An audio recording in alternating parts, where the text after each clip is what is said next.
आता आपण वळूया आपल्या मुख्य टॉपिककडे, ह्यूमन रेस्पिरेटरी सिस्टीम. ठीक आहे. तर मेनली आपल्या मानवी शरीरामध्ये प्रामुख्याने ज्या सिस्टीम्स असतात, म्हणजे जसं की आपली रेस्पिरेटरी सिस्टीम आली, डायजेस्टिव्ह सिस्टीम आली, एक्सक्रिटरी सिस्टीम आली, तर अशा सिस्टीम्स ज्या आहेत तर त्यापैकी एक मुख्य जर म्हटलं तर आपण ह्यूमन रेस्पिरेटरी सिस्टीम, जे की म्हणतो श्वसन संस्था आपली. ठीक आहे. तर ती श्वसन संस्था आज आपण या व्हिडिओमध्ये आपण शिकणार आहोत. बेसिकली यामध्ये या ह्यूमन रेस्पिरेटरी सिस्टीम मध्ये आपण लहानपणापासून काही ना काहीतरी म्हणजे रेस्पिरेशन हा शब्द कायमप्रमाणे ऐकत आलेला आहे. पण या चॅप्टर मध्ये बेसिकली 2 कॉन्सेप्ट्स महत्वाचे आहेत. कोणते आणि त्यातला डिफरन्स सुद्धा, म्हणजे त्यातला फरक सुद्धा आपल्याला जाणून घेणं खूप महत्वाचं आहे. तर ब्रीदिंग एक असतं आणि रेस्पिरेशन. ठीक आहे. ब्रीदिंग आणि रेस्पिरेशन. मग क्वेश्चन हा होतो की ब्रीदिंग आणि रेस्पिरेशन हे सारखं आहे का डिफरंट आहे? ब्रीदिंग मध्ये आणि रेस्पिरेशन मध्ये सारखीच प्रोसेस होते का, हा प्रश्न निर्माण होतो. तर ब्रीदिंग आणि रेस्पिरेशन हे दोन्ही जे आहेत ते वेगवेगळे आहेत. आलं लक्षात? ब्रीदिंग आणि रेस्पिरेशन ह्या दोन्ही प्रोसेस ह्या वेगळ्या आहेत, पण ह्या ह्यूमन रेस्पिरेटरी सिस्टीमचाच एक भाग आहे. ठीक आहे. ब्रीदिंग म्हणजे काय? फक्त इनहेलेशन आणि एक्सहेलेशन होणं ऑक्सिजन आणि कार्बन डायऑक्साईडचं. म्हणजे काय? ब्रीदिंग मध्ये काय होतं? ब्रीदिंग एक अशी प्रोसेस आहे की ज्यामध्ये आपण मानवी शरीर आपलं काय करतं की आपण काय करतो, ऑक्सिजन हा ऍटमॉस्फिअर म्हणजे वातावरणातून ऑक्सिजन काय करतो आपण घेतो आणि कार्बन डायऑक्साईड हा आपण रिलीज करतो. ठीक आहे. रिलीज म्हणण्यापेक्षा आपण जो काही आहे कार्बन डायऑक्साईड आपण इनटेक आणि आउटटेक. ठीक आहे. CO2 बाहेर फेकला जातो आपल्या शरीरातून. तर ब्रीदिंग ही एक नॉर्मल प्रोसेस आहे. It is only the process of intake of the oxygen from the atmosphere and release the carbon dioxide. ठीक आहे. तर रेस्पिरेशन मध्ये काय होतं? रेस्पिरेशन मध्ये इथे डेफिनेशन लिहिलेली आहे. रेस्पिरेशन मध्ये काय होतं? Process, it is the process of breakdown of food to release the energy. Breathing मध्ये फक्त इनटेक आणि आउटटेक होतं की ते ऑक्सिजन आणि कार्बन डायऑक्साईडचं. पण रेस्पिरेशन मध्ये काय होतं की जे काही आपण अन्न खातो त्याचे ब्रेकडाऊन होतं, म्हणजे त्याचे तुकडे होतात आणि त्यातून जी काही एनर्जी निर्माण होते त्या प्रोसेसला म्हणतो आपण रेस्पिरेशन. आता ही एनर्जी कशासाठी उपयोग होणार आहे? रेस्पिरेशन मधून जी एनर्जी बाहेर पडते ती एनर्जी कशासाठी? तर आपण जनरली आपण गेम म्हणजे मैदानी खेळ खेळतो किंवा आपण जे काही आपल्या क्रिया घडतात आपल्या रोजच्या आयुष्यामध्ये, तर त्यासाठी ही एनर्जी पूर्ण आपल्याला उपयोगी पडते. म्हणून रेस्पिरेशन ही एक अशी प्रोसेस आहे, it is the process of breakdown of food to release the energy. आणि ही एक सिंपल डेफिनेशन आहे आणि खूप चांगल्या प्रकारे आपल्याला ही समजू शकते. ब्रीदिंग मध्ये फक्त इनहेलेशन अँड एक्सहेलेशन. ठीक आहे. Inhalation of oxygen and exhalation of carbon dioxide. आणि रेस्पिरेशन मध्ये काय होतं? Breakdown of the food to release the energy. ठीक आहे. इथे ब्रेकडाऊन होतं फूडचं. त्यानंतर आपण ह्यूमन रेस्पिरेटरी सिस्टीम मध्ये पाहणार आहोत की याचं स्ट्रक्चर काय आहे आणि फंक्शन्स काय आहेत. आणि यामध्ये मग स्ट्रक्चर मध्ये काय येतं? हे पहा, structure of the human respiratory system.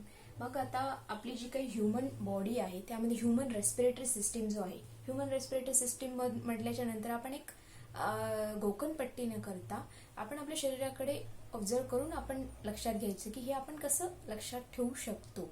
ठीक आहे. तर ह्यूमन रेस्पिरेटरी सिस्टीम मध्ये काय असणार आहे पहा. आपण काय म्हटलं, ब्रीदिंग मध्ये काय होतं? Inhalation of oxygen from the atmosphere. बरोबर. तर मग आता इनहेलेशन आपण ऑक्सिजन कसं घेणार? आपलं जे नाक आहे तर त्या नाकातून ऑक्सिजन आत जातोय. ठीक आहे.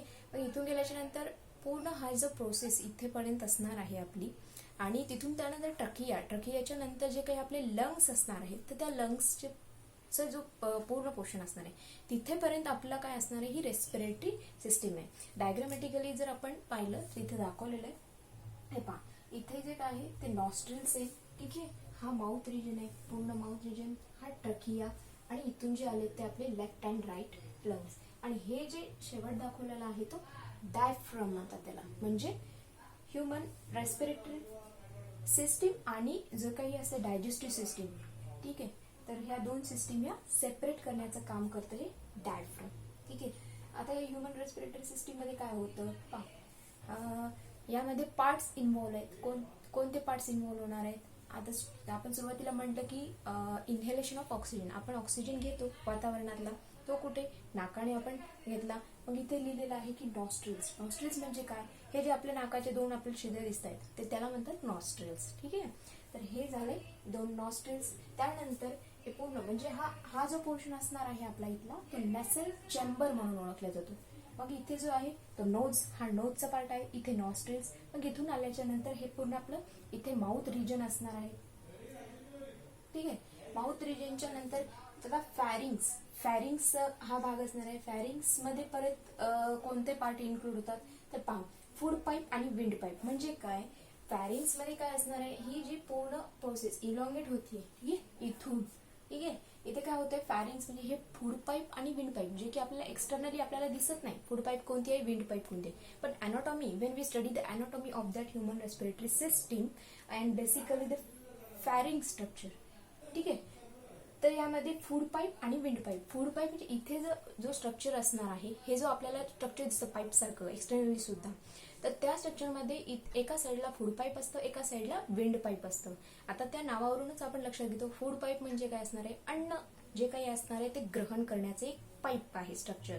ठीक आहे, तर आणि जे विंड पाईप, विंड म्हणजे काय? हवा. हवा म्हणजे एअर. एअर म्हणजे जो काही ऑक्सिजन आपण ऍटमॉस्फिअर मधून घेतोय, तर तो नॉस्ट्रिल्स थ्रू जो आपल्याला येणार आहे तो इथून विंड पाईप मध्ये तो परत पुढे फॉरवर्ड होईल. ठीक आहे, तो प्रोसेस होईल. ते इथे दाखवलेलं आहे. त्यानंतर जो काही असणार आहे ट्रकिया रिजन असणार आहे. हे पूर्ण काही जे काय असणार आहे ते ट्रकियाचा हा पोर्शन असणार. परत इथून जे काही असणार आहे ते लंग्स, म्हणजे ट्रकिया आणि trachea extends to the lungs. मग त्यानंतर जे काही या लंग्स मध्ये पार्ट्स असणार आहेत, ॲल्व्होलार सॅक आहे. त्या ॲल्व्होलार सॅक मध्ये ॲल्व्होला असतात प्रेझेंट, जे की ग्रेप लाईक स्ट्रक्चर असतं. तर ते आपण पाहणारच आहोत. पण आता सध्या आपण हे पूर्ण स्ट्रक्चर जे आहे ते समजून घेऊ आपण. ठीक आहे, पहा आता इथे काय आहे? नेसल चेंबर. हे आपण जे म्हटलं की नेसल चेंबरचा पार्ट आला. त्यानंतर नॉस्ट्रिल्स. या नॉस्ट्रिल्स द्वारे आपण काय करतो? एअर जे आहे ऍटमॉस्फिअर मधून, तो ऍटमॉस्फिअर मधून ऑक्सिजन, ठीक आहे, एअर जो आहे तो आपण इनहेल करतो, आपण घेतो. ठीक आहे, त्यानंतर जो आता हा फॅरिंग्सचा पार्ट येतो. पहा, सुरुवातीला नॉस्ट्रिल्स आले, त्यानंतर फॅरिंग्सच्या नंतर इथे लिहिलेलं आहे फॅरिंग्स. ठीक आहे, फॅरिंग्स असणार नोज, माउथ, लॅरिंग्स, ट्रकिया. त्यानंतर trachea goes to the bronchi. ठीक आहे, 2 ब्रोंकाय. ठीक आहे, ट्रकिया स्प्लिट्स इंटू 2 ब्रोंकाय. त्यानंतर जे असणार आहे ते लंग्स. ठीक आहे, तर आता हे एक जनरल तुम्हाला एक फ्लो चार्ट दाखवला आहे, जेणेकरून तुम्हाला हे इझी समजावं. आणि जर तुम्ही एक्झाम्स मध्ये तुमचे कोणतेही थेरोटिकल पेपर्स असतील, कोणत्याही क्लासमध्ये, म्हणजे ह्युमन रेस्पिरेटरी सिस्टीम हा चॅप्टर कोणत्याही स्टेट बोर्ड असेल किंवा NCERT असेल, तर कोणत्याही वर्गांमध्ये हा चॅप्टर आला तर तुम्हाला हे तेवढं जरी काढलं ना तर तुम्हाला खूप चांगले मार्क्स मिळू शकतात. ठीक आहे, मिळतीलच. तर हे एक फ्लोचार्ट टाईप दाखवलंय आणि तुम्हाला हे अशा फ्लोचार्टमुळे तुम्हाला फायदा होतो की लगेच ते कॅप्चर होतो आपल्याला कोणताही पॉइंट. ठीक आहे, तर हा फ्लोचार्टच्या माध्यमातून आपण दाखवलंय. आणि इथे जे आहे ते स्ट्रक्चर आहे. पहा आता इथून झाला हा नेसल चेंबर, नॉस्ट्रिल्स एअर काय झाली, नॉस्ट्रिल्स थ्रू इनहेल केली आपण. ठीक आहे, एअर. त्यानंतर इथे फॅरिंग्स रिजन आलं. फॅरिंग्स रिजन मध्ये परत इथे पोर्शन पूर्ण पाहता एक एक आपण समजून घेऊ. फॅरिंग्स मध्ये काय आहे? फूड पाईप आहे, विंड पाईप आहे. हे एक जनरल सांगितलं की फूड पाईप आणि विंड पाईप, पण याला नावं जी आहेत फूड पाईपला इथे लिहिलंय आपण. फूड पाईपला म्हटलं जातं हे पहा इसोफेगस. ठीक आहे, इथे लिहिलेलं आहे आपण इसोफेगस. इथे आपल्याला चांगल्या प्रकारे दाखवण्यात आलंय. हे पहा, इथे फूड पाईप वेगळा आहे आणि हा विंड पाईप सेपरेट आपल्याला दाखवण्यात आले. आपण काय केलं, ह्युमन रेस्पिरेटरी सिस्टीम हा टॉपिक आपल्याला शिकायचा आहे, म्हणून आपण काय केलं की ही जी पूर्ण सिस्टीम आहे ती आपण एक्सटेंड केली आहे. जर आपल्याला डायजेस्टिव्ह सिस्टीम शिकायची असेल, ठीक आहे, डायजेस्टिव्ह सिस्टीम शिकायची असेल तर आपण हा जो इसोफेगसचा पार्ट आहे म्हणजेच फूड प्रोसेस होते, त्यामुळे ही फूड पाईपची जी फूड पाईप आहे ते आपण एक्सटेंड करून एलॅबोरेट करू. पण आपल्याला आता शिकायचं रेस्पिरेशन शिकायचं, रेस्पिरेटरी सिस्टीम शिकायची आहे.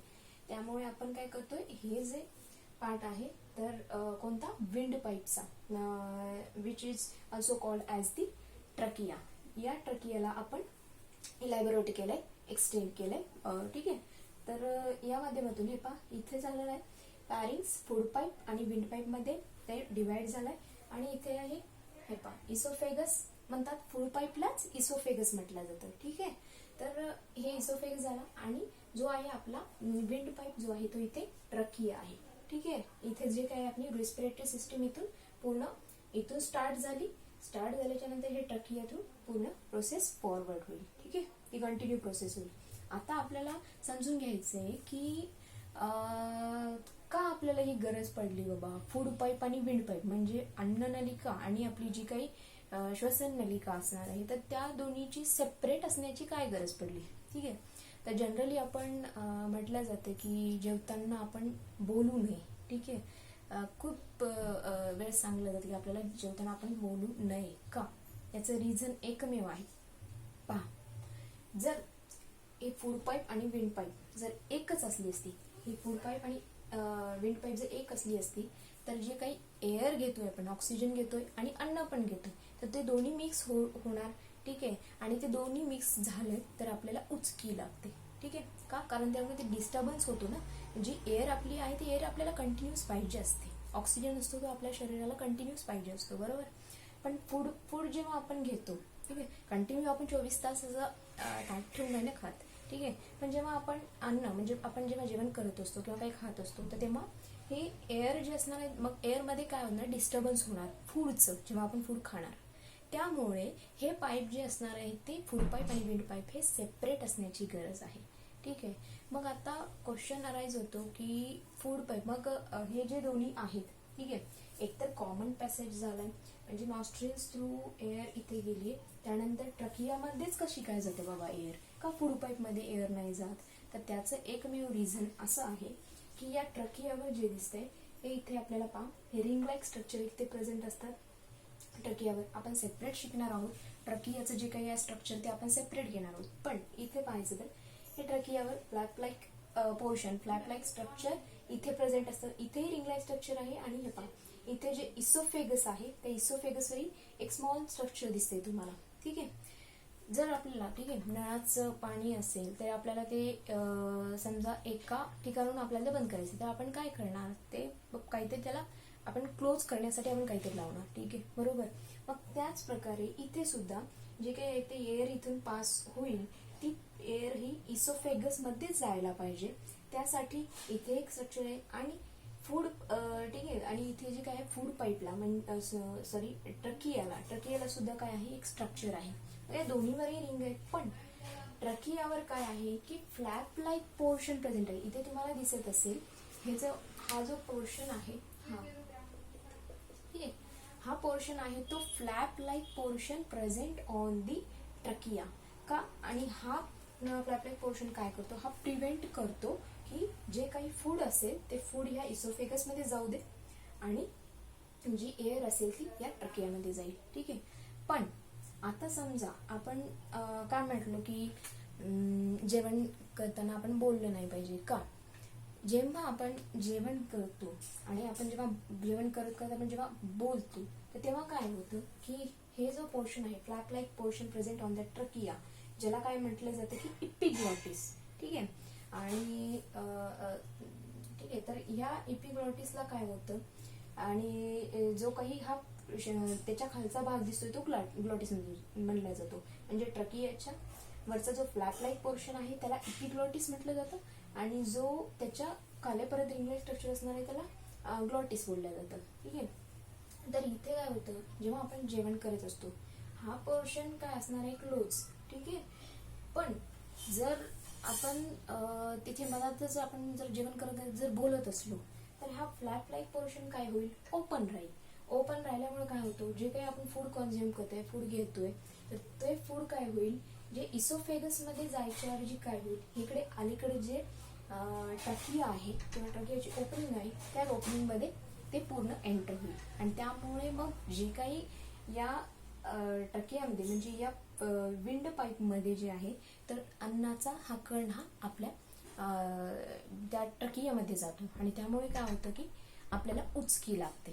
ठीक आहे, आता हे आज कारण तुम्हाला समजलं असेल की आपण जनरली म्हणतो की कुणीतरी आठवण केली म्हणून आपल्याला जेवताना उचकी लागते किंवा उचकी लागली असं म्हटलं जातं, पण असं नाहीये.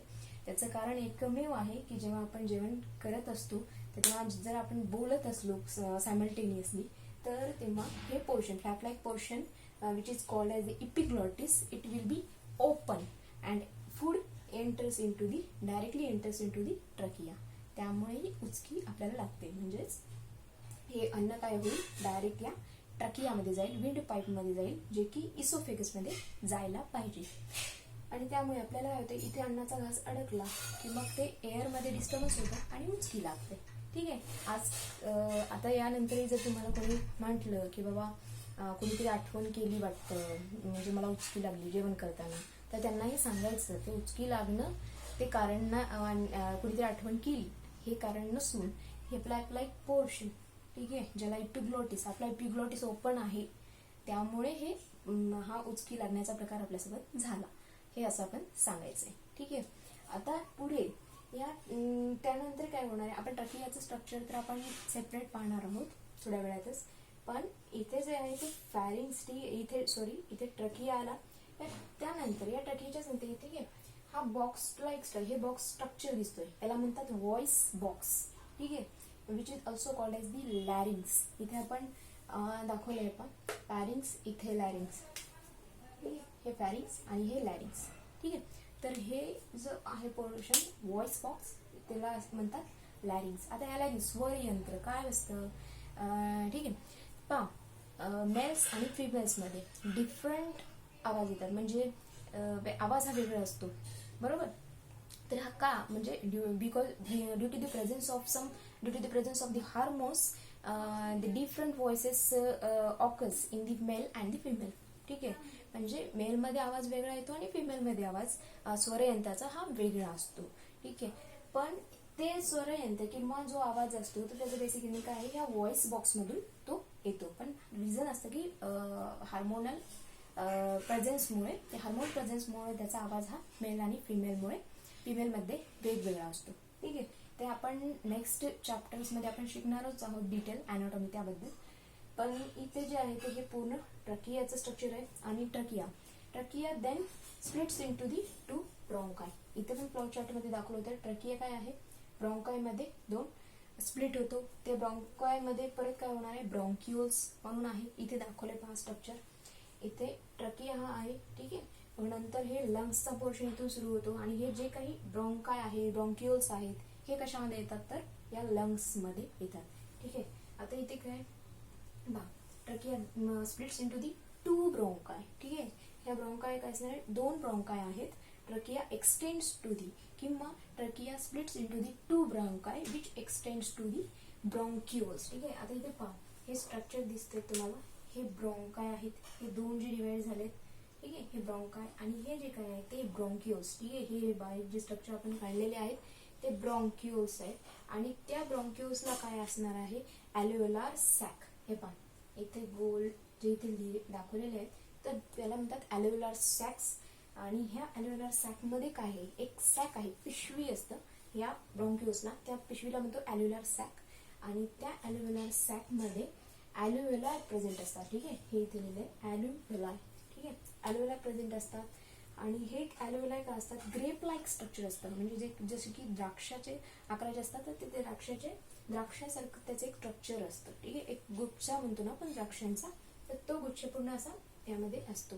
ठीक आहे. समजलं. Trachea splits into the two bronchi extends to the bronchioles which goes to the alveolar sac in which alveoli are present. ठीक आहे. ॲल्व्हेओलाय त्यामध्ये प्रेझेंट असतात. आता हा पूर्ण रेस्पिरेटरी सिस्टीम मधला ॲल्व्हेओलाय हा खूप महत्वाचा पार्ट आहे, जे की तुमच्या NCERT 10th क्लासमध्ये एक्सचेंज ऑफ गॅसेस यावर जास्त ह्युमन रेस्पिरेटरी सिस्टीम मधल्या एक्सचेंज ऑफ गॅसेस यावर जास्त भर दिलेला आहे. तर इथे जी प्रोसेस होते ॲल्व्हेओलायमध्ये काय आहे, ही एक साईट आहे, ही एक लोकेशन आहे, ही एक जागा आहे जिथे गॅसेसचं एक्सचेंज होतं, ऑक्सिजन आणि कार्बन डायऑक्साईडचं एक्सचेंज होतं. ठीक आहे. म्हणून याला तुम्हाला 12th मध्ये सुद्धा 12वीला सुद्धा असेल किंवा MCQ कुठेही जरी असेल तरी हा क्वेश्चन विचारला जातो की the site or location of exchange of gases कोणता आहे. ठीक आहे. तर हे कोणतं आहे, ॲल्व्हेओलाय. ठीक आहे. हे बेसिकली हे याचं फंक्शन हेच आहे, एक्सचेंज ऑफ गॅसेस होण्याचे हे ठिकाण आहे की ॲल्व्हेओलाय. ह्यास याला सेपरेट आपल्याला स्टडी करायचीच आहे अॅनाटॉमीची. तर हे ओव्हरऑल पूर्ण स्ट्रक्चर झालं ह्युमन रेस्पिरेटरी सिस्टीमचं. मग आता आपल्याला शिकायचं की हे ट्रकियाचं पूर्ण स्ट्रक्चर शिकायचं आहे. त्यानंतर हे जे काही आहेत हे लंग्स, ठीक आहे, हे 2 लंग्स झाले. इथून जे आहे ते लंग्सला हा पोर्शन इथे दाखवलाय तो त्याला म्हणतात डायफ्रम. ठीक आहे, डायफ्रमचा रोल काय आहे की ह्युमन रेस्पिरेटरी सिस्टीम आणि डायजेस्टिव्ह सिस्टीम, ठीक आहे, तर त्या डायजेस्टिव्ह सिस्टीमला सेपरेट करण्याचं काम हे डायफ्रम करत असतं. ठीक आहे, तर ही पूर्ण ओव्हरऑल ह्युमन रेस्पिरेटरी सिस्टीम आहे. आता आपण पाहूया एक ट्रकिया.